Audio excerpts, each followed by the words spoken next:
Hello everyone, welcome back to Feynman physics classes. और ये हमारा सेकंड लेक्चर है क्लास 11th के पहले चैप्टर फिजिकल वर्ल्ड का।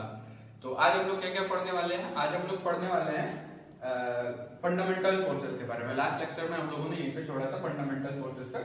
तो आज हम लोग किसके बारे में पढ़ेंगे? फंडामेंटल फोर्सेस के बारे में पढ़ेंगे। तो फिर स्टार्ट करते हैं फंडामेंटल फोर्सेस। जैसे कि यहाँ पे लिखा हुआ है और आप सभी देख पा रहे हैं कि फंडामेंटल फोर्सेस चार प्रकार के होते हैं। पहला ग्रेविटेशनल फोर्स, दूसरा इलेक्ट्रोमैग्नेटिक फोर्स, तीसरा स्ट्रॉन्ग न्यूक्लियर और चौथा weak nuclear force. Fundamental forces पढ़ाने से पहले एक कहानी सुनते हैं कि अभी तो जब ये फोर्सेस नहीं पता थे, बहुत पहले की अगर बात करें सर न्यूटन के आने से पहले, तो उस टाइम एक अलग कहानी चलती थी फोर्सेस को लेकर के। कहानी कुछ ऐसी सी चलती थी कि लोगों को लोगों ने ग्रेविटी को भी दो हिस्से में डिवाइड कर रखा था। जैसे कि ना लोगों को ऐसा लगता था कि अर्थ पे जो सारी चीजें टिकी हुई हैं, यानी अर्थ के ऊपर जो ग्रेविटेशनल फोर्स लग रहा है या फिर अर्थ पे जो ग्रेविटी वर्क कर रही है वो एक अलग ग्रेविटी है, और प्लैनेट्स, मून्स और स्टार्स में यानी हमारे यूनिवर्स में जो ग्रेविटी लग रही है वो एक अलग ग्रेविटी लग रही है। तो पहले ग्रेविटी भी दो प्रकार में, दो अलग अलग हिस्सों में डिवाइड थी। ग्रेविटी भी दो अलग अलग हिस्सों में डिवाइड थी। कौन कौन से? तो पहला था टेरेस्ट्रियल और दूसरा था एस्ट्रोनॉमिकल। तो एक जो था वो था टेरेस्ट्रियल ग्रेविटी और दूसरा था एस्ट्रोनॉमिकल ग्रेविटी। कई बुक में आपको ये सेलेस्टियल ग्रेविटी के नाम से भी मिलेगा। तो टेरेस्ट्रियल ग्रेविटी वो ग्रेविटी थी जो कि हमारे अर्थ पे काम कर रही है, यानी अर्थ के वो फोर्स ऐसा था समझें कि जिसके कारण अर्थ पे चीजें टिकी हुई हैं, ठीक ना। और एस्ट्रोनॉमिकल ग्रेविटी वो वाली ग्रेविटी थी, मतलब दोनों को अलग अलग माना जाता था। एस्ट्रोनॉमिकल ग्रेविटी वो वाली ग्रेविटी थी जिसके कारण प्लैनेट्स एक दूसरे से रिलेटेड, मतलब प्लैनेट्स के बीच फोर्सेस लग रहे हैं, और जैसे यूनिवर्स वाले जो चीजें कनेक्टेड है उनको एस्ट्रोनॉमिकल ग्रेविटी का नाम लिया जाता था। तो वो न्यूटन ही थे जो सबसे पहले जिन्होंने बताया कि नहीं भैया देखिए, अर्थ पे लगने वाली ग्रेविटी और वो एस्ट्रोनॉमिकल ग्रेविटी यानी कि जो यूनिवर्स, दो स्टार्स को होल्ड करके रखी हुई या फिर एक प्लैनेट से दूसरे प्लैनेट के ऊपर या फिर अर्थ और मून के बीच लगने वाली जो ग्रेविटी है, ये सारी ग्रेविटी ना एक ही वाली चीज है, ठीक ना। तो जैसा कि लास्ट लेक्चर में एक मैंने बात करा था यूनिफिकेशन का, अगर आपको याद आ रहा हो, किसका नाम दिया था? यूनिफिकेशन का। तो सर न्यूटन ही पहले थे जिन्होंने फोर्सेस को पहली बार एकदम बेसिक रूप से ना यूनिफाई करा। उन्होंने ही पहले बताया कि देखो यार, ये अर्थ पे लगने वाली ग्रेविटी और प्लैनेट्स के बीच लगने वाली ग्रेविटी दोनों सेम ग्रेविटी है, ठीक ना। तो ये एक अलग कहानी चलती थी पहले, और उसके बाद आज भी हम लोग फोर्सेस को यूनिफाई करने की कोशिश कर रहे हैं। जैसे ये जो चारों फोर्सेस यहाँ पे लिखे हुए हैं ना, gravitational force, electromagnetic force, weak nuclear force और स्ट्रॉन्ग न्यूक्लियर फोर्सेस। तो जैसे यहाँ पे इन दोनों को उन्होंने बता दिया ना कि नहीं, दोनों एक ही है, ठीक ना। दोनों क्या है? एक ही है। दोनों को हम लोग अलग अलग नहीं पढ़ेंगे। ऐसा नहीं बोलेंगे कि अर्थ वाली ग्रेविटी अलग है और यूनिवर्स में जो, मतलब प्लैनेट्स को होल्ड करने में जो ग्रेविटी का वर्क कर रहा है वो अलग है, ऐसा नहीं बोलेंगे। तो फिलहाल हमारे फिजिक्स में जो क्वेश्चन चल रहा है वो यही चल रहा है कि इन फोर्सेस को यूनिफाई कर दिया जाए। तो इनको यूनिफाई करने के लिए एक थ्योरी दी गई है। अभी मैं फोर्सेस क्या होते हैं ये बताऊंगा, बट उसके पहले कहानी सीख लेते हैं। कहानी बड़ी मजेदार है, एक तो ये मजेदार कहानी थी। तो उसकी इन सभी को यूनिफाई करने के लिए एक थ्योरी दी गई है, इलेक्ट्रोवीक थ्योरी। कौन सी थ्योरी? Electroweak theory. इस थ्योरी को देने वाले तीन लोग थे, जिनमें से मुझे शायद दो लोगों का नाम याद है। एक वेनबर्ग थे और दूसरे एक पाकिस्तान के साइंटिस्ट थे, उनका नाम अब्दुल सलाम था। 1976 में इन लोगों को इन फंडामेंटल फोर्सेस को यूनिफाई करने के लिए जो उन्होंने थ्योरी दी थी, तो तीनों जनी को नोबेल प्राइज मिला था 1976 में। नोबेल प्राइज मिला था 1976 में। तो लेकिन आज भी ये पूर्ण रूप से इसको हम लोग मतलब एक्सपेरिमेंटली एकदम प्रूफ नहीं कर पाए कि हम मतलब इस थ्योरी को एकदम एक्सपेरिमेंटली अभी तक प्रूफ नहीं किया जा सका है, ठीक ना। तो ये दो कहानियां थी, और तब स्टार्ट करते हैं अपना, हम लोग सिलेबस के बारे में बात करते हैं। तो ग्रेविटेशनल फंडामेंटल फोर्सेस में जो सबसे पहला फोर्स हम लोग पढ़ते हैं वो ग्रेविटेशनल फोर्स पढ़ते हैं, ठीक ना। ग्रेविटेशनल फोर्स क्लास 9 में आपने पढ़ रखा होगा। अगर डेफिनेशन की बात करें तो ग्रेविटेशनल फोर्स एक ऐसा फोर्स है जो कि दो अलग अलग बॉडीज के बीच लगता है, जैसे एक बॉडी ये और एक, हाँ, और एक नेसेसरी कंडीशन ये है ना कि दोनों बॉडीज के अंदर ना मास जरूर होना चाहिए, मतलब मासलेस नहीं होनी चाहिए, ठीक ना। तो अगर हम लोग डेफिनेशन की बात करें तो इसको ऐसा बोलते हैं कि ग्रेविटेशनल फोर्स के लिए हेडिंग डालते हैं, अगर ग्रेविटेशनल फोर्सेस, देखो अगर हम लोग इसके डेफिनेशन की बात करें, सॉरी, क्योंकि डेफिनेशन कुछ ऐसी सी है कि it is the force of mutual attraction between two bodies by virtue of their masses. जैसा कि मैंने शुरुआत में बताया कि ग्रेविटेशनल फोर्सेस तभी वर्क करेगी जब दो बॉडीज के अंदर मास हो, ठीक ना। और ये कैसा, अगर इनके नेचर की बात करें तो ये अट्रैक्टिव होता है, अट्रैक्टिव नेचर का होता है। और रेंज की अगर बात करें तो it is a long range force, long range force. Long range कहने का मतलब ना ये इंफिनिटी तक की हम लोग बात कर रहे हैं, ठीक ना। मतलब इन फोर्सेस का जो रेंज रहता है, मतलब ये अपने फोर्सेस को कितने दूरी तक प्रभाव डाल, अपने फोर्सेस के कारण कितने दूरी तक प्रभाव डाल सकते हैं, तो इनका रेंज इनफाइनाइट माना गया है, ठीक ना। और इसके बारे में अगर हम लोग और पॉइंट्स लिखना चाहें तो, हाँ, एक बहुत इंपॉर्टेंट है, ये वीकेस्ट फोर्स है। कैसा फोर्स है? It is the weakest force, सबसे कमजोर force, comparable to all these three, ठीक ना। इन तीनों के कंपैरिजन में सबसे कमजोर फोर्स है, ठीक ना। बट ओवरऑल अगर मैं मतलब मैं अपने पॉइंट ऑफ व्यू से बोलूं तो ये इन तीनों फोर्सेस के ऊपर डोमिनेट करता है रेंज के मामले में, ठीक ना। चलिए, तो अगर हम लोग डेफिनेशन लिखना चाहें तो डेफिनेशन कुछ इसका ऐसा सा है, डेफिनेशन लिख लेते हैं, ज्यादा बेहतर रहेगा। तो इसका डेफिनेशन कुछ ऐसा सा है कि इट इज अ फोर्स,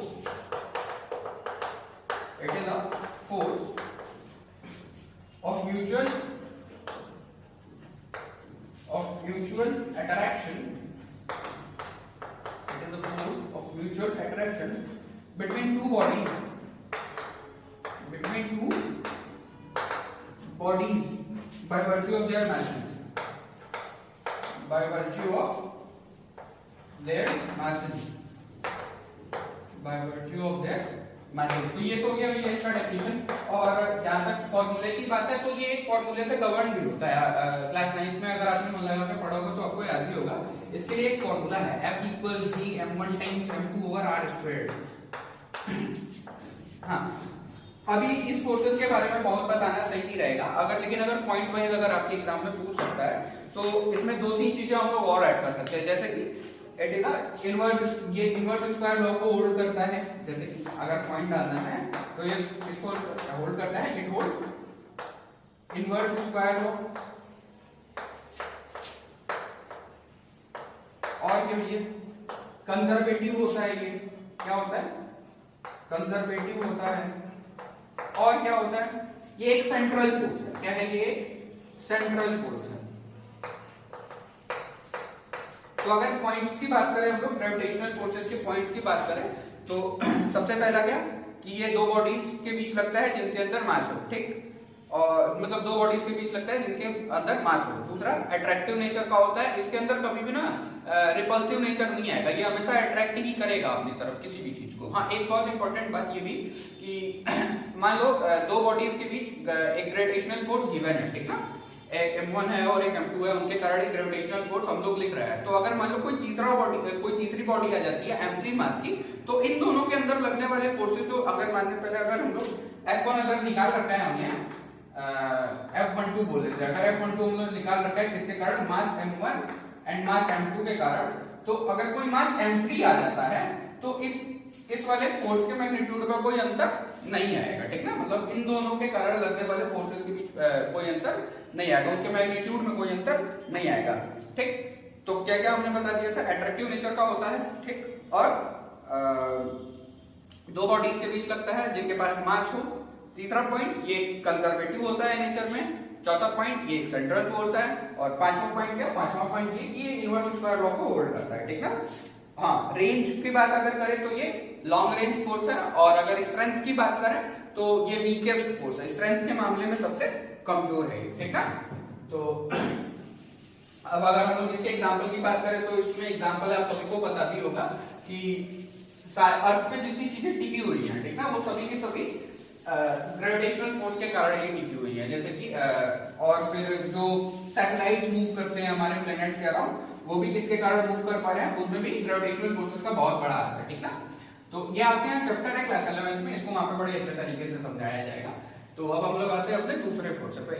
यहाँ पे इन सबके बारे में बहुत ज्यादा जानने की जरूरत नहीं है, ये सारे आप लोग को अलग अलग इन पे बेस्ड आपको एक चैप्टर ही मिलेंगे, ठीक ना। तो जो दूसरा फोर्स आता है वो कौन सा आता है भैया, वो आता है हम लोग का इलेक्ट्रो मैग्नेटिक, इलेक्ट्रोमैग्नेटिक फोर्स। देखिए इलेक्ट्रोमैग्नेटिक फोर्स को समझने से पहले आपको दो अलग अलग फोर्सेस को समझना पड़ेगा। कौन कौन से फोर्सेस, एक होगा आपका इलेक्ट्रोस्टैटिक फोर्स और एक होगा आपका मैग्नेटिक फोर्स, यानी कि या फिर ऐसा बोले एक आपको इलेक्ट्रिक फोर्स और एक मैग्नेटिक फोर्स, दोनों को अलग अलग आपको समझना पड़ेगा। और उनको समझने के लिए आपको समझना पड़ेगा इलेक्ट्रिक फील्ड के कॉन्सेप्ट। ऊपर ऐसा जानिए कि इलेक्ट्रोमैग्नेटिक फोर्स क्या भैया, तो ये कॉम्बिनेशन है किसका, इलेक्ट्रिक फोर्सेस का और मैग्नेटिक फोर्सेस का। तो अगर पॉइंट्स की बात करें, इनकी रेंज और स्ट्रेंथ की बात करें, तो इनका रेंज और स्ट्रेंथ कुछ ऐसा सा है कि ये एक लॉन्ग रेंज फोर्स ये भी है, ठीक, it is a long range force. और क्या भैया, हाँ एक बहुत इंपॉर्टेंट बात, ये अट्रैक्टिव और रिपल्सिव दोनों हो सकता है। देखिए इसको समझने के लिए बताइए, देखो अट्रैक्टिव और रिपल्सिव को जो बात आती है, जैसा कि सभी ने पढ़ा होगा, क्लास 10 में पढ़ाया जाता है कि इलेक्ट्रिक फोर्सेस या फिर इलेक्ट्रोस्टैटिक फोर्सेस तब डेवलप होती है जब चार्जेस की बात आती है। मतलब इसको समझने के लिए ऐसा समझो कि जो अट्रैक्टिव और रिपल्सिव है, सभी को याद होगा कि दो पॉजिटिव हो या फिर दो नेगेटिव हो, तो इनके बीच कैसा फोर्स लगेगा भैया, इनके बीच रिपल्सिव फोर्सेस लगेंगे। ये दोनों एक दूसरे को क्या करेंगे, रिपल्सिव फोर्सेस वर्क करेंगे। और क्या होगा, और होगा हमारा जो अगर पॉजिटिव नेगेटिव हो या फिर नेगेटिव पॉजिटिव बात नहीं है, ठीक ना। तो वहां पे जो फोर्स जनरेट होगा वो कैसा सा होगा भैया, वो होगा अट्रैक्टिव नेचर का। कैसा होगा, अट्रैक्टिव नेचर का होगा, ठीक। अब ये पॉजिटिव नेगेटिव पॉजिटिव जो मैंने लिख रखा है, ये चार्जेस लिख रखे हैं मैंने। क्या लिख रखा है, चार्जेस। यानी कि ये सारे फोर्सेस तब डेवलप होते हैं जब किसी बॉडी के ऊपर क्या चढ़ जाए भैया, कोई चार्ज डेवलप हो जाए, ठीक ना।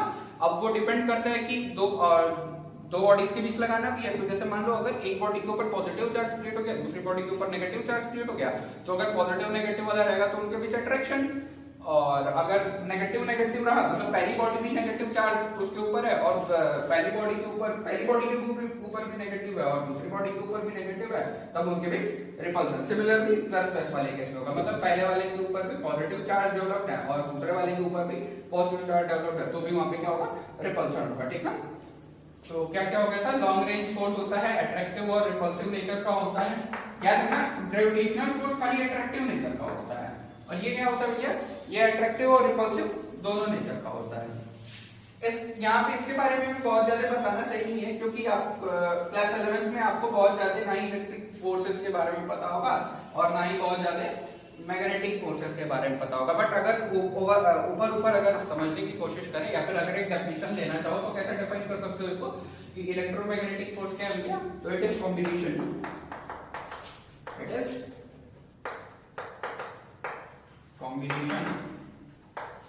ऑफ इलेक्ट्रिक फोर्सेस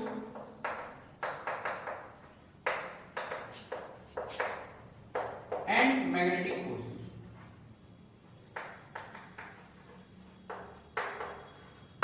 अभी मैंने थोड़ी देर पहले बताया था कि ये कब जनरेट होता है, किसी चार्ज के कारण जनरेट होता है। तो चार्ज की कहानी है इलेक्ट्रिकल फोर्सेस में तो सभी समझ जाओगे, जैसे कि इलेक्ट्रोस्टैटिक फोर्स में बता रखा होगा कि एक फॉर्मूला आपको निकल के आता है कि F बराबर Q1 Q2 over R square. वहां पे चार्ज कैसा रहता था भैया, वहां पे चार्ज स्टेट ऑफ रेस्ट में रहता था। इलेक्ट्रोस्टैटिक फोर्स की कहानी कूलम्स लॉ अगर याद आ रहा हो तो।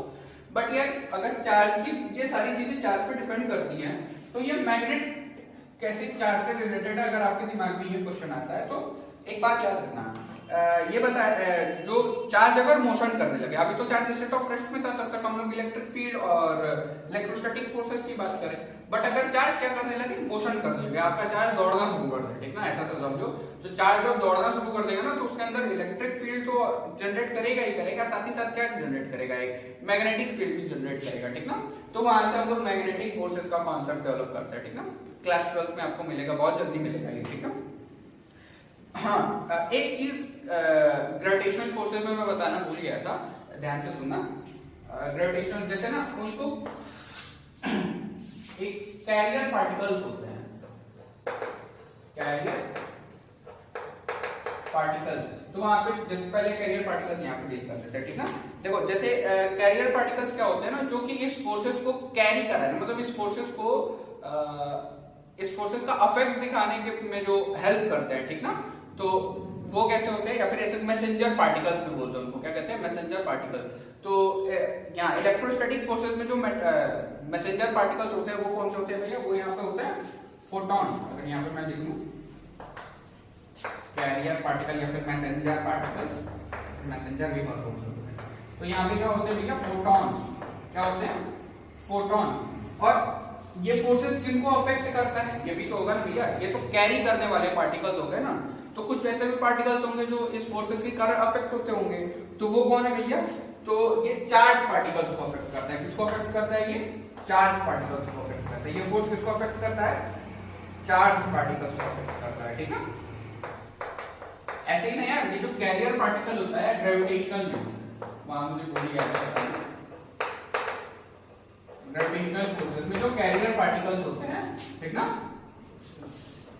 तो वहां पे कैरियर पार्टिकल्स क्या होते हैं भैया, वहां पे ग्रेविटॉन्स होते हैं। क्या होते हैं, ग्रेविटॉन्स। देखो फोटॉन्स के बारे में तो आपको थोड़ा सा ज्ञान होगा भी, ग्रेविटॉन्स के बारे में ज्ञान नहीं होगा। क्यों नहीं होगा, देखो इसका कुछ रीजन है, क्योंकि ग्रेविटॉन ना यार इमेजिनरी पार्टिकल है। कैसा है, इमेज हाइपोथेटिकल पार्टिकल, इसकी खोज अभी तक नहीं, बस माना गया है कि ये कैरियर पार्टिकल्स हैं, और ये तो कैरियर पार्टिकल्स हो गए, और अफेक्ट कौन होता है ग्रेविटेशनल फोर्सेस से, ऑल काइंड ऑफ पार्टिकल्स, ठीक है, ऑल काइंड ऑफ पार्टिकल्स, ठीक।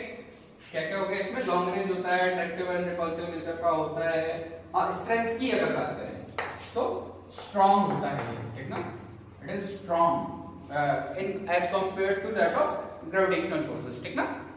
तो ये तो हो गया भैया हमारे इलेक्ट्रोमैग्नेटिक फोर्सेस के बारे में। हाँ, अगर इसका वो पूछते हैं आप, एग्जांपल पूछता है, तो इलेक्ट्रोमैग्नेटिक फोर्स हर जगह लगता है यार, ठीक ना। कांटेक्ट की जहां भी बात आएगी ना, जैसे कि फ्रिक्शनल फोर्स हो गया, स्प्रिंग में खींचने में जो हम लोग स्प्रिंग को पुल अप करते हैं ना, तो वहां पे भी जो फोर्सेस वर्क करते हैं उनकी पार्टिकल्स के अंदर, ठीक ना। तो वहां पे भी इलेक्ट्रोमैग्नेटिक फोर्सेस की कहानी है। तो बहुत ज्यादा इस पर डिस्कस करना बहुत सही नहीं है अभी फिलहाल, तो नहीं सही है, ठीक ना। तो ये तो हो गया आप लोगों का ग्रेविटेशनल फोर्स और इलेक्ट्रोमैग्नेटिक फोर्स। इसके बाद क्या आता है, इसके बाद आपका आता है स्ट्रॉन्ग न्यूक्लियर फोर्स। कौन सा फोर्स भैया, स्ट्रॉन्ग न्यूक्लियर फोर्स। हेडिंग डाल देते हैं, स्ट्रॉन्ग न्यूक्लियर फोर्स। तो भैया नाम से ही पता चल जा रहा है, स्ट्रॉन्ग लगा रखा है, तो मतलब इसकी जो स्ट्रेंथ रही होगी भैया बहुत ज्यादा स्ट्रॉन्ग रही होगी, मतलब सबसे ज्यादा स्ट्रॉन्ग होता है। ये चार जो फोर्सेज है ना हमारे पास, gravitational, electromagnetic, strong nuclear and weak nuclear, तो ये इन सभी में ना सबसे ज्यादा स्ट्रॉन्ग होता है। तो स्ट्रॉन्ग न्यूक्लियर फोर्स कैसा होता है भैया, तो ये भी अट्रैक्टिव नेचर का होता है। हेडिंग डालने अगर स्ट्रॉन्ग न्यूक्लियर फोर्सेस, चलिए सबसे पहला नेचर क्या, अट्रैक्टिव होता है। ये कैसा होता है, अट्रैक्टिव नेचर का होता है, ठीक। और क्या होता है, शॉर्ट रेंज होता है। ये कैसा होता है, शॉर्ट रेंज, बहुत कम दूरी तक काम करता है। 10⁻⁻15 के रेंज तक का ही काम करता है, ठीक ना। बहुत कम दूरी हुई है, ये खुद से इमेजिन करना, ठीक ना। और क्या होता है, ये नॉन सेंट्रल फोर्स है। अगर मैं पॉइंट वाइज लिखना चाहूँ तो कैसा है, ये नॉन सेंट्रल फोर्स है भैया, नॉन सेंट्रल फोर्स है।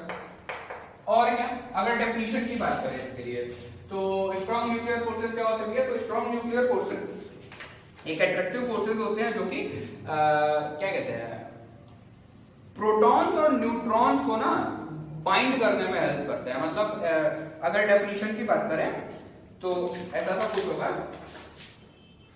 The strong nuclear force, strong nuclear force is an attractive force, is an attractive force which binds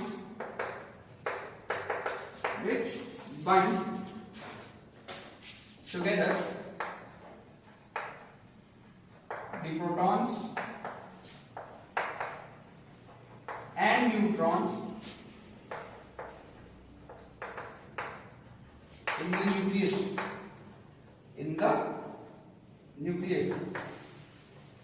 ठीक ना। तो ये कैसे फोर्सेस है, अट्रैक्टिव नेचर वाले फोर्सेस है, और इनका काम क्या है, ये प्रोटॉन्स और न्यूट्रॉन्स को एक न्यूक्लियस में न्यूट्रॉन्स और प्रोटॉन्स को बाइंड करने में हेल्प करता है। ठीक ना। वीक रेंज, इसका जो रेंज होता है वो बहुत ही छोटा होता है, मतलब शॉर्ट रेंज फोर्स है, बट स्ट्रेंथ में सबसे ज्यादा है। ठीक ना। तो अभी आगे चल के लास्ट में मैं बताऊंगा तुम लोगों को कि कंपैरिजन, अगर रिलेटिव स्ट्रेंथ अगर निकाली जाए तो उसमें सबसे ज्यादा आपको मिलेगा, वो किसका मिलेगा आप लोग को स्ट्रॉन्ग न्यूक्लियर फोर्सेस का। ठीक ना। और क्या क्या इसमें हम लोग जान सकते हैं। हाँ, ये इसका काम कहाँ है, तो ये स्टेबिलिटी, मतलब वो क्या कहते हैं, न्यूक्लियाई की स्टेबिलिटी में बहुत हेल्प करता है यार। अगर आपका न्यूक्लियाई स्टेबल हो जाने से क्या होगा, अगर आपका न्यूक्लियाई स्टेबल है तो आपके एटम्स स्टेबल है, अगर एटम स्टेबल है तो मैटर स्टेबल है, मैटर स्टेबल है तो हम। ठीक ना यार। तो बहुत इंपॉर्टेंट है ये स्ट्रॉन्ग न्यूक्लियर फोर्स। ठीक ना। तो इंपॉर्टेंस इनका समझ में आ गया। एक बार और बताता हूँ इनकी इंपॉर्टेंस क्या है। इनकी इंपॉर्टेंस कुछ ऐसी थी है कि ये रिस्पॉन्सिबल है किसके लिए, न्यूक्लियाई की स्टेबिलिटी के लिए। अगर न्यूक्लियाई स्टेबल है तो एटम स्टेबल है, अगर एटम स्टेबल है तो मैटर स्टेबल है, and we are all matters. ठीक ना। तो हाँ, एक बात और, ये अट्रैक्टिव तो है बट ये इलेक्ट्रोमैग्नेटिक भी है, ये बात याद रखिएगा, इसमें रिपल्सिव नेचर नहीं आता है। ठीक ना। और रेंज की अगर बात करें तो रेंज बताइए। हाँ, कैरियर पार्टिकल्स, यहाँ पे भैया कैरियर पार्टिकल्स, बात ये ना कि ये सारी चीज यहाँ पे बहुत बताना सही नहीं है। ठीक ना। अब जैसे एलिमेंट्री पार्टिकल्स के बारे में कई लोगों को कुछ पता ही नहीं होगा, लेकिन फिर भी लिख लेते हैं। ठीक ना, बाहर पे लिख लेते हैं।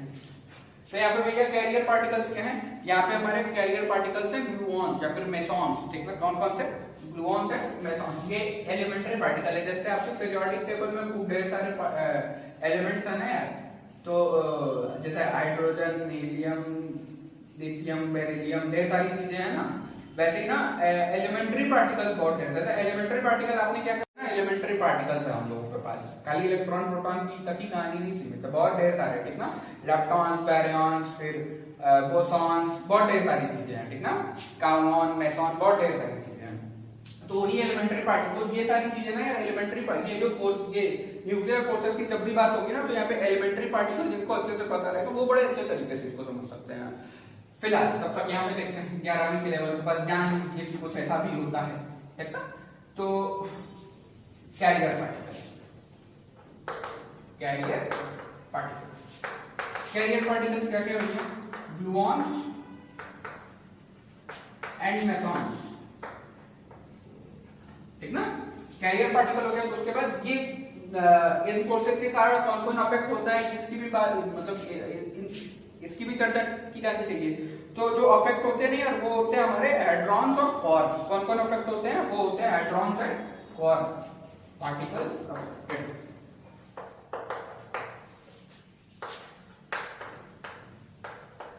कौन कौन होते हैं भैया, हैड्रॉन्स एंड क्वार्क्स। ओके, तो ये था हमारा टोटल किसके बारे में भैया, न्यूक्लियर फोर्सेस के बारे, स्ट्रॉन्ग न्यूक्लियर फोर्सेस के बारे में। अब उसके पहले अब अंतिम जो हम लोगों का वो कौन सा भैया, वो हम लोगों का वीक न्यूक्लियर फोर्स। क्या है, वीक न्यूक्लियर फोर्स।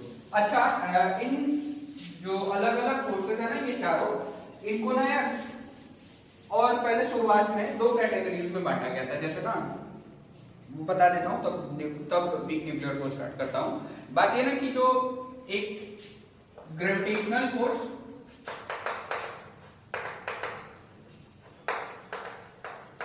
और electromagnetic force,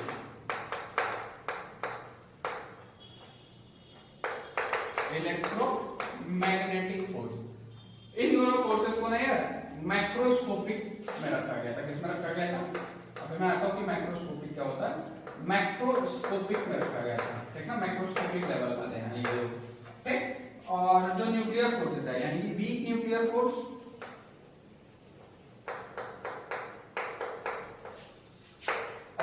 strong nuclear force. कौन सा भैया? स्ट्रॉन्ग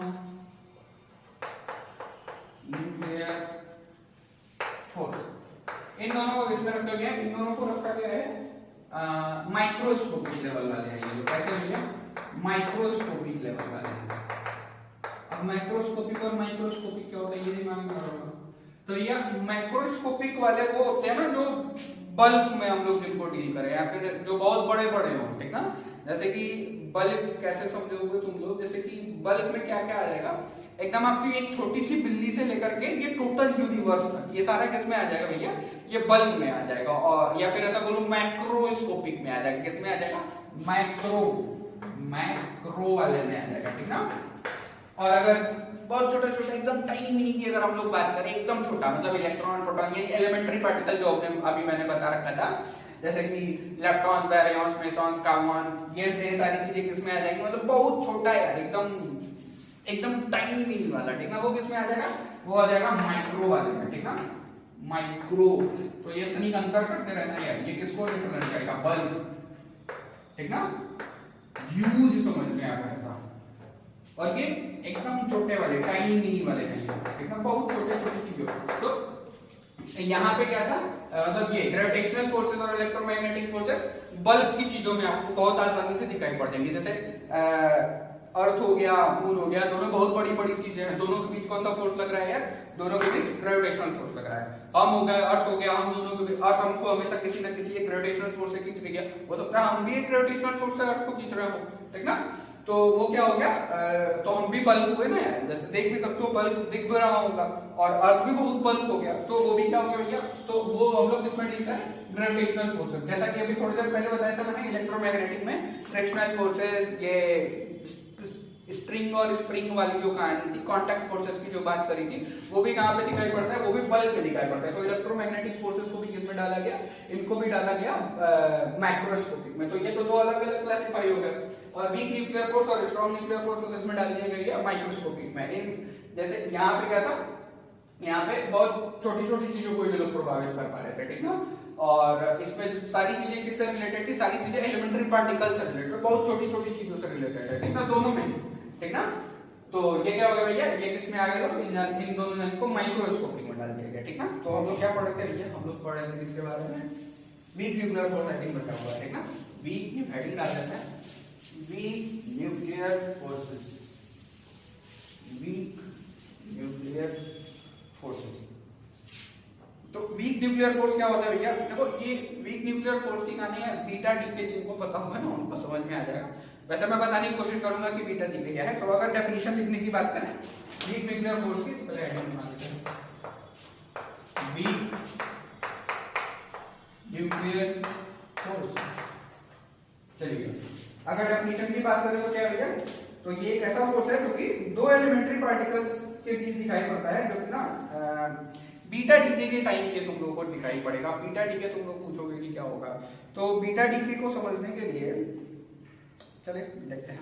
देखो, बीटा डीके में होता क्या ना कि न्यूक्लियस जो होता है वो ना एमिट करता है किनको किनको? एक चार्ज पार्टिकल को और एक अनचार्ज पार्टिकल को। किनको किनको? एक चार्ज पार्टिकल को और एक अनचार्ज पार्टिकल को। अगर मैं ऐसे चलता हूं, बीटा डीके, बीटा डीके में क्या होता है भैया? न्यूक्लियस दो चीजें एमिट करेगा, एक charge particle electron, it is charge, और एक कैसा भैया? एक अनचार्ज पार्टिकल। उस अनचार्ज पार्टिकल को नाम क्या देते हैं हम लोग? नाम देते हैं न्यूट्रिनो। नए नए वर्ड फिजिक्स में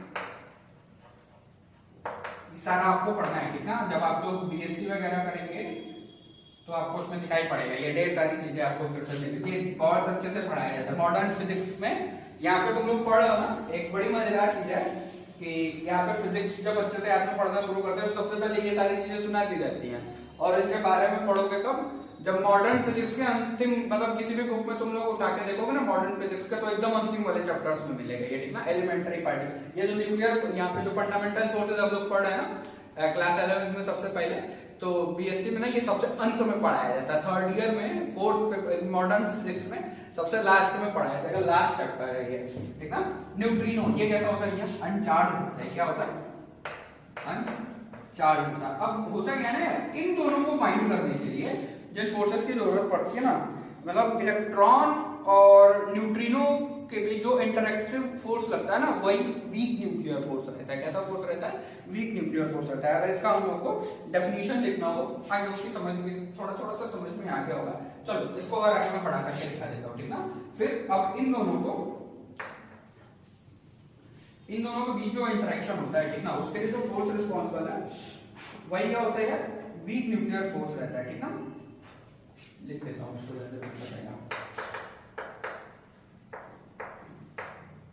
interact through a weak force called weak nuclear force, ठीक है।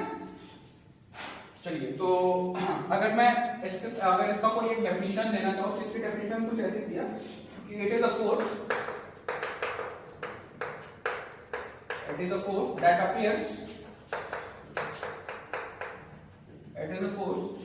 that appears only between elementary particles involved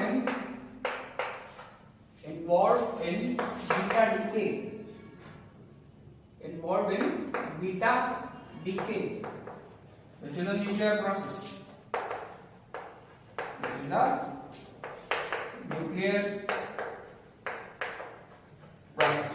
तो बीटा डीके क्या होता है? बीटा डीके में न्यूक्लियस एक इलेक्ट्रॉन एमिट करता है और एक न्यूट्रिनो एमिट करता है, या फिर ऐसा तो बोले कि बीटा डीके में जो न्यूक्लियस होता है वो एक चार्ज पार्टिकल एमिट करेगा और दूसरा एक अनचार्ज पार्टिकल एमिट करेगा। अब इन दोनों चार्ज और अनचार्ज पार्टिकल के बीच जो फोर्स लगता है, या फिर ये दोनों के बीच जो इंटरेक्शन होता है, वो किसी एक बहुत ही कमजोर फोर्स के, कोई एक बहुत ही वीक फोर्स के कारण होता है, और वही फोर्स क्या कहलाता है? वीक न्यूक्लियर फोर्स कहता है। अगर पॉइंट्स की बात करें हम लोग तो इसमें भी पॉइंट भैया ये भी कहता है अट्रैक्टिव नेचर का, हाँ एकदम। और क्या रेंज की बात करें तो ये बहुत ही वीक होगा, देखो सॉरी बहुत ही शॉर्ट रेंज फोर्स होगा, ठीक ना। बट अगर स्ट्रेंथ की बात करें, ध्यान रखना रेंज बहुत कम है, बट स्ट्रेंथ की बात करें तो ये ग्रेविटेशनल से भी जाते हैं, ठीक ना। तो सबसे छोटा आपको जो मिलेगा वो मिलेगा आपको ग्रेविटेशनली हर बारी मिलेगा, ठीक ना।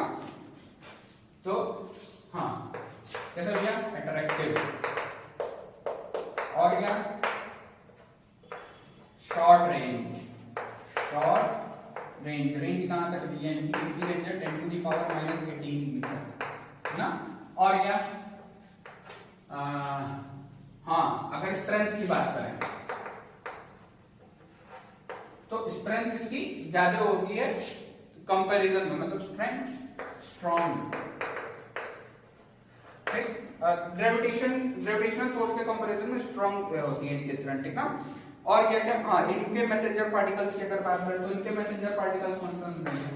कैरियर पार्टिकल या मैसेंजर कैरियर पार्टिकल्स कौन कौन से हैं? वो है बोसॉन। कौन से हैं? बोसॉन, ठीक ना। और कुछ को किसको ये अफेक्ट करता है तो वो होते हैं quarks and leptons. Affect quarks and electrons. तो ये रहा आपका किसके बारे में भैया? वीक न्यूक्लियर फोर्स के बारे में, ठीक ना। वीक न्यूक्लियर फोर्सेस के बारे में। तो ये रहा आपके चैप्टर का अंतिम टॉपिक कवर हुआ, तो आपके चैप्टर का यहाँ पे दिया है। और हाँ एक मजेदार कहानी करते, कहानी है ना कि जो ये हाँ सॉरी एक चीज छूट के बता देता हूँ, स्ट्रेंथ वाला, ठीक ना। अगर रिलेटिव स्ट्रेंथ की अगर हम बात करें, किसकी बात करें? रिलेटिव स्ट्रेंथ की बात करें, उसके बाद कहानी सुनते हैं। रिलेटिव स्ट्रेंथ, तो रिलेटिव स्ट्रेंथ कहने का मतलब ये है कि एक दूसरे के रिलेटिव मतलब कंपैरिजन में मैं बताऊंगा कि मतलब ऐसा तो समझो कि अगर ग्रेविटेशनल फोर्सेस के बाद एक हाथी का बल है, ठीक ना यार। तो जो वीक न्यूक्लियर फोर्सेस होते हैं ना उनके पास 10 टू द पावर 25 हाथियों का बल है, ठीक। और इलेक्ट्रोमैग्नेटिक फोर्सेस के पास कितना बल है? उनके पास 10 टू द पावर 36 हाथियों का बल है, ठीक। और स्ट्रॉन्ग न्यूक्लियर फोर्स के पास कितना बल है, तो उनके पास 10 टू द पावर 38 हाथियों का बल है। कंपेयर कर रहा हूं यार, ये एग्जैक्ट तो उनका स्ट्रेंथ नहीं बताया जा रहा है, ये कंपेयर करके बताया जा रहा है, मतलब ऐसा क्या कहते हैं रिलेटिवली बताया जा रहा है लोगों को, ठीक ना। तो अगर ऐसा था रिपोर्ट पढ़ते हुए क्रम में, तो ये हो गया आपका एफ ग्रेविटेशनल, ये हो गया आपका एफ, मतलब ये फोर्स जो है ये ग्रेविटेशनल का, ये वीक न्यूक्लियर का, फिर आता है इलेक्ट्रोमैग्नेटिक, और फिर आता है सबसे बड़ा स्ट्रॉन्ग न्यूक्लियर। तो अगर इनके पास एक हाथियों का बल है, तो इनके पास कितना भैया, इनके पास 10 टू द पावर 25 हाथियों का बल है। इनके पास कितना भैया, इनके पास 10 टू द पावर 36 हाथियों का बल है। और इनके पास कितना भैया, इनके पास 10 टू द पावर 38 हाथियों का बल है। कितना, 10 टू द पावर 38 हाथियों का बल है, ठीक है। तो ये इंक्रीजिंग ऑर्डर में, अगर डिक्रीजिंग ऑर्डर में लिखना हो तो वो भी लिख सकते हैं हम लोग। तो सबसे पहले किसको लिखोगे, सबसे पहले लिखोगे, हाँ अगर एफ क्या कहते हैं इसको, स्ट्रॉन्ग न्यूक्लियर को अगर सबसे ज्यादा माना, मतलब इसको माना कि अगर स्ट्रॉन्ग न्यूक्लियर एक हाथी है, एक हाथियों का बल है, तो जो ये रहेगा आपका इलेक्ट्रोमैग्नेटिक, तो इलेक्ट्रोमैग्नेटिक कितना हो जाएगा भैया, ध्यान से देखो, दो का तो अंतर है, 10 टू द पावर -2, इसका कितना हो जाएगा एफ वीक न्यूक्लियर, इसका हो जाएगा 10 टू द पावर -13, और इनका कितना हो जाएगा भैया, तो इनका फिर 10 टू द पावर -38, कितना हो जाएगा 10 टू द पावर -38, ठीक ना। अच्छा ये वाली कहानी तो सभी को याद होगी ना कि एक के नीचे 10 के आगे 38 जीरो वो लिखा हुआ है, ये माइनस वाला। तो ये आपका हो गया टोटल चैप्टर के बारे में। अब कहानी क्या है, कहानी कुछ ऐसी कि ये जो स्ट्रेंथ डिसाइड करा गया है ना कि ये सारे स्ट्रेंथ जो gravitational forces, weak nuclear forces या फिर स्ट्रॉन्ग न्यूक्लियर फोर्स, जो भी स्ट्रेंथ होगी, जो स्ट्रेंथ डिसाइड करी गई है इन लोगों की, ये सारा बहुत ही ना एक्यूरेट है, बहुत फिक्स है, ठीक ना। तो कहानी इनके लिए भी कुछ ऐसी ऐसी चलती है, मतलब जो मदर नेचर या फिर भगवान कह लो, तो उन्होंने सारी चीजों को इतना एक्यूरेट बना रखा है ना कि अगर उनमें थोड़ा सा भी चेंज आ जाए तो बहुत मतलब तबाही भी कह सकते हैं, तबाही भी आ सकती है, और ऐसा सब बोल सकते हैं कि कई बहुत ढेर सारी नई चीजें मिल सकती है, जैसे कि जो स्ट्रॉन्ग न्यूक्लियर फोर्सेस है, ठीक ना। तो अगर स्ट्रॉन्ग न्यूक्लियर फोर्सेस का जो स्ट्रेंथ है अगर वो बढ़ता जाए, ठीक ना, उसमें थोड़ा सा अगर चेंज लाया जाए, इंक्रीज करा जाए, तो जो हम लोग प्रोटॉन की बात करते हैं ना, तो हमारा जो पूरा यूनिवर्स है ना, वो प्रोटॉन ही डाई प्रोटॉन से भर जाएगा। किससे भर जाएगा, डाई प्रोटॉन से भर जाएगा, ठीक ना। और क्या हो जाएगा भैया, अगर उसका स्ट्रेंथ में इंक्रीज ला दिया जाए स्ट्रॉन्ग न्यूक्लियर को, तो स्ट्रॉन्ग न्यूक्लियर में जो फ्यूजन रिएक्शन होते हैं ना वो ऑकर ही नहीं करेंगे। जैसे ये जब बड़े क्लासेस में जाओगे तो बोलना तो बहुत अच्छे तरीके से समझ लोगे। पहले यहाँ मैं बता दे रहा हूँ, खुद से भी खोजना, और अच्छी चीजें सीखने को मिलेंगी। फिजिक्स में बहुत ढेर सारी मजेदार बातें सीखने को मिलेंगी, ठीक है।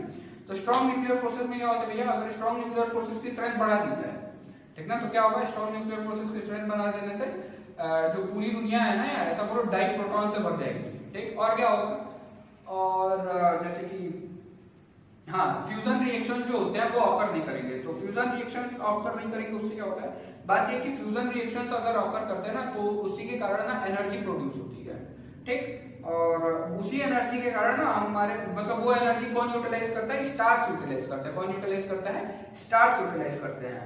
और उन्हीं फ्यूजन रिएक्शन के कारण ना ढेर सारे केमिकल रिएक्शन या फिर ऐसा सा भी बोल सकते हैं ना, ढेर सारे केमिकल एलिमेंट्स हम लोग को किसके कारण मिल पा रहे हैं, वो न्यूक्लियर रिएक्शंस के कारण ही मिल पा रहे हैं। तो जब रिएक्शन होगा ही नहीं तो केमिकल एलिमेंट्स नहीं मिलेंगे, तो उनकी स्ट्रेंथ बहुत नाप जोक करके फिक्स हुआ है, ठीक ना। उसमें बहुत ढेर सारे मतलब उसमें चेंजेस आने में मतलब कुछ ना कुछ गड़बड़ हो जाएगा।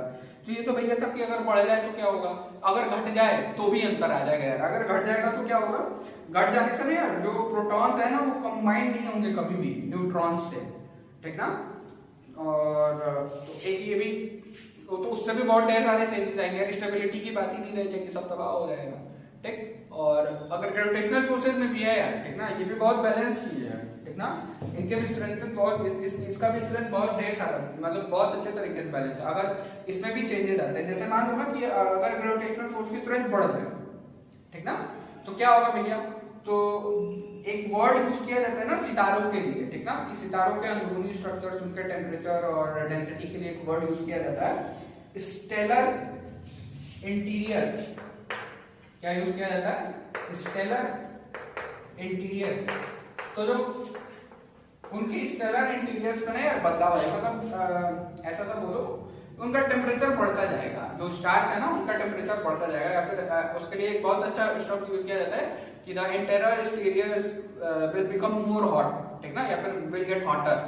तो ये हाँ स्टेलर इंटीरियर गर्म हो जाएंगे, तो यार स्टार्स के गर्म हो जाने से क्या हो जाएगा, तो जो कहते हैं ना कि सितारा, मतलब सितारों की जिंदगी कंप्लीट हो गई, तो जो सितारे हैं ना जल्दी जल्दी जल जाएंगे। जल्दी जल्दी जल जाने से क्या होगा, जल्दी जल्दी जल जाने से नहीं यार ये हो सकता है कि उसके आसपास के जो प्लैनेट्स है ना उन पे लाइफ बहुत जल्दी डेवलप कर जाए, ठीक ना। तो ग्रेविटेशनल फोर्सेस बढ़ जाने से ये ढेर सारी चीजें होती है। तो देखो क्या क्या होगा, सबसे पहला कि जो इंटरनल एक्सटीरियर, ये सॉरी स्टेलर इंटीरियर जो है ये गर्म हो जाएंगे। इनके गर्म हो जाने से जो फ्यूजन रिएक्शन है बहुत ढेर मतलब क्या कहते हैं ढेर सारा बढ़ जाएगा, ठीक ना, ऐसा मतलब तेज हो जाएगा, ठीक।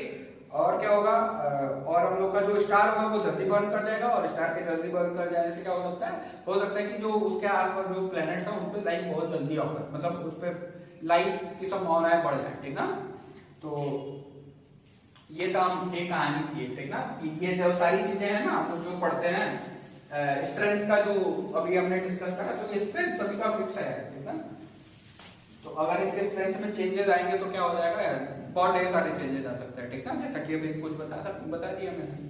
तो ये तो रहा आप लोग का ये चैप्टर, बहुत इंपॉर्टेंट नहीं था, इस वजह से मैंने बहुत ज्यादा इसमें समझाने की कोशिश भी नहीं करी है। हाँ, कुछ दिनों में आपको यूनिट एंड डायमेंशन के लेक्चर मिलने शुरू हो जाएंगे, और बीएससी में हम लोग क्या स्टार्ट करेंगे, हम लोग स्पेशल थ्योरी ऑफ रिलेटिविटी और मैथमेटिकल फिजिक्स स्टार्ट करेंगे। नेक्स्ट वीक से बीएससी की भी वीडियोस पढ़नी शुरू हो जाएंगी। बीएससी में क्या होगा, बीएससी में क्या होगा, हम लोग theory of special relativity, special theory of relativity और क्या पढ़ेंगे, एक मैथमेटिकल फिजिक्स का हिस्सा पढ़ेंगे जिसमें हम लोग gradient divergence curve, vector field, scalar field और फील्ड के बारे में जानेंगे, और उसके बाद उसमें हम लोग इलेक्ट्रोमैग्नेटिक वेव्स के बारे में पढ़ेंगे, मैक्सवेल्स इक्वेशंस के बारे में। ओके, तो ये तो था टोटल कि आगे क्या होगा, ठीक है।